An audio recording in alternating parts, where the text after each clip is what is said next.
Hi, my name is Jane Powell. Welcome to Community Connections, brought to you by the Greater Kanawha Valley Foundation. This is a show showcasing community involvement. We've got a great organization we're going to talk about today. Kyla Nichols, welcome to the show. Thank you, Jane. Kyla, you are Executive Director of FPC Hope Center. Yes. And I think what you do is so important and so needed. I can't wait for you to tell folks about it. And so with that, tell me about Hope Center. Well, FPC Hope Center, we serve young adults ages 18 to 25 that are transitioning out of foster care or kinship care. And we provide a safe, supportive space and a connection to caring adults and a network of community services and resources for them. And so it's really important when these young adults are transitioning, at 18 or 21. Legally they're adults, but they're still kids. And transitioning into adulthood, it is so difficult under the best of circumstances with all of the love and all of the support. But for a lot of these kids, they have experienced trauma after trauma. And imagine one day that you're in your home and a strange person knocks on the door and they say, "You have to go with me, and I'm taking you to a new home, and it's not in this community, and not only that, Jane, you're going to have to switch jobs." I mean, that would be so traumatizing and scary and confusing. But then imagine being a child and that happening, for different reasons. Maybe it's because, their parents have passed away suddenly, or maybe they're experiencing substance use issues and they're just not in a place where they can care for their child. And so these children sometimes have lifelong trauma, bouncing from place to place and home to home and school to school with no consistency, no stability. And it's very traumatic and it's very difficult, and they've lived in survival mode. And oftentimes the school system is their safe haven, where they're getting 2 nutritious meals a day, and the social workers or the counselors or that teacher that just goes the extra mile to really realize that, this child's going through a lot. And then they graduate high school and it's like they're being shoved off of a cliff and with no support. And so that's where FPC Hope Center comes in. At the heart of our programming really is our structured mentoring program. And our structured mentoring program is simply volunteers in the community that want to make a difference in a child or a young adult's life. Right. And so our volunteers go through a screening process and then a background check, and then they go through training. So they go through training on trauma-informed care, so that they can understand what it is that these kids have went through. They go through training on what it's like to experience foster care, so that they can have a better understanding. Other examples of training is youth mental health first aid. These kids have been through a lot of trauma, and so we want to make sure that while they are volunteers, that they're really equipped to understand and be that safe, consistent space for these young adults. And so we're really unique in that we don't just serve these young adults in times of crisis, but we follow them through age 25. And it's really an amazing journey to watch. You may have a kid that has applied for college. We've had mentors that have been that caring adult that's went through college campus tours with these kids. Wow, that's great. Yeah, so that, when their peers are there, with their parents or maybe a grandparent, you think of doing that alone. It's exciting, but it's also scary. And we want to give them the same experiences or, as close to possible as the same Right. experiences that their peers have. And so our mentors are really wonderful. They go above and beyond. And, they're that safe space, that safe person that these kids can call when, maybe they want to talk something through. They're like, what do you think about this? Do you think is this a good idea? Or maybe they have a chemistry exam and they call it 10 o'clock at night because they're really worried about passing this chemistry exam. And so it really works. In addition to mentoring, we have trauma-informed case management. I'm a licensed social worker with over 20 years of experience. And so, again, just being comprehensive and meeting the needs of these young adults where they are, while they're coming from very similar backgrounds. They all have very unique experiences and unique needs, and we want to make sure that we are, giving them the tools that they need to be successful and going into independent adulthood, making sure that they have safe, stable housing, that, they have nutritious meals, those needs are being met. We help them with career pathways and life skills. We have a very high emphasis on higher education. So if they want to go to college, we can help with applications, financial aid applications.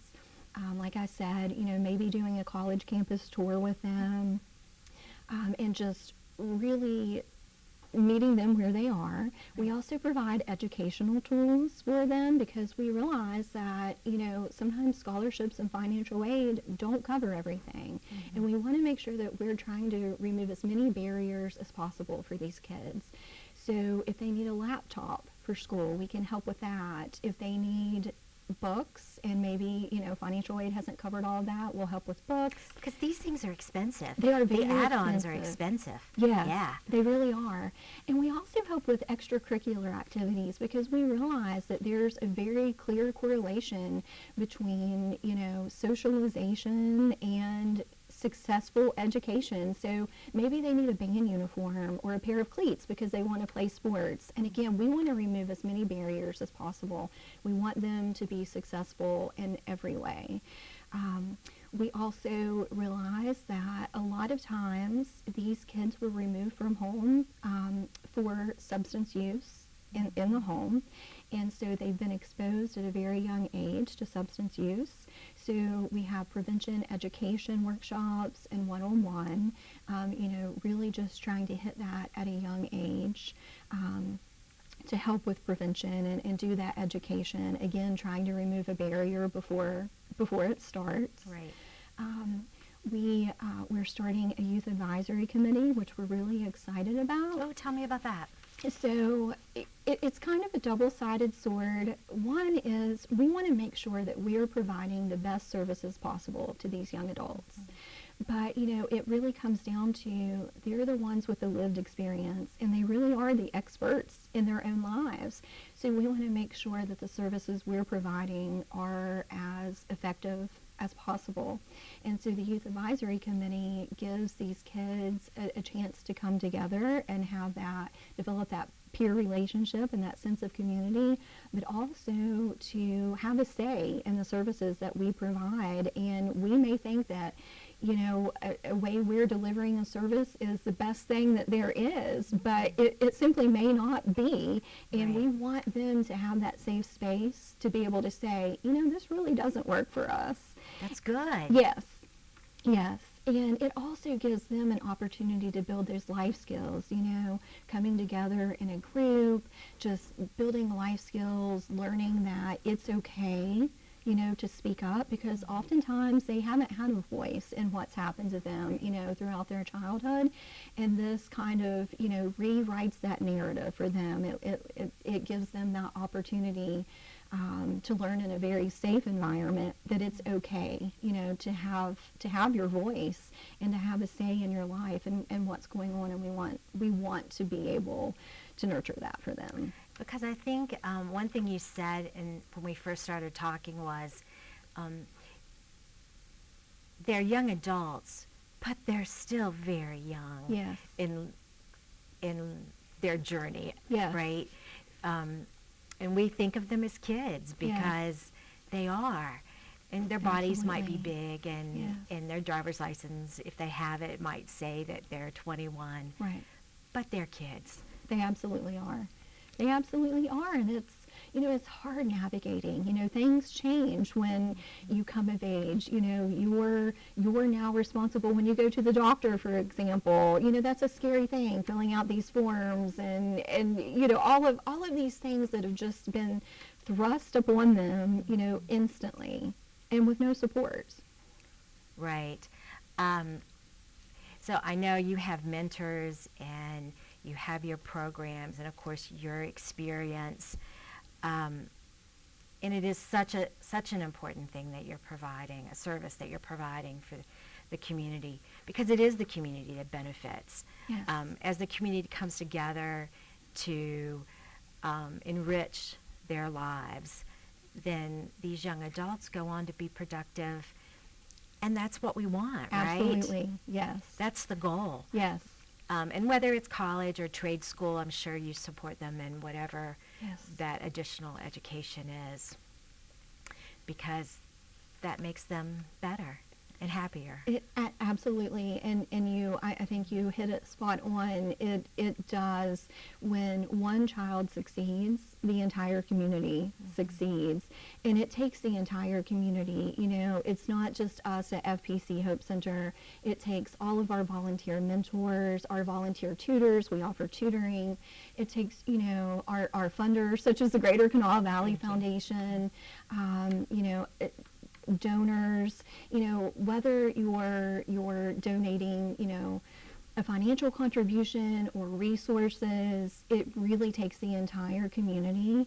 And the members of our community, they really are the heroes of the story, because we couldn't do what we do without them. Can you give me an example of, without, obviously, I want to protect the individual, but can you give me an example of someone that's come through your program or that is in your program that it's a success? It's working for them? Yeah. Well, I would say every program participant that we have is a success. And, they're all in different stages of their journey. But, we have a young lady that entered our program 3 years ago and is a nursing student at WVU. And so she is near graduation and sees her mentor on a very regular basis, very close with her mentor, and has just really blossomed into herself. And, shortly will be graduating and literally will be helping to save lives. And I love that so much. And I think it just speaks volume to their grit and their determination. Someone who needed a caregiver is now going to be a caregiver. Yes. So that's wonderful. It's going to be changing lives. How do people find you? Various ways, referrals through other nonprofit organizations and service providers, social media, and we've had other program participants to refer other program participants that they're friends with as well. Oh, good. Yes.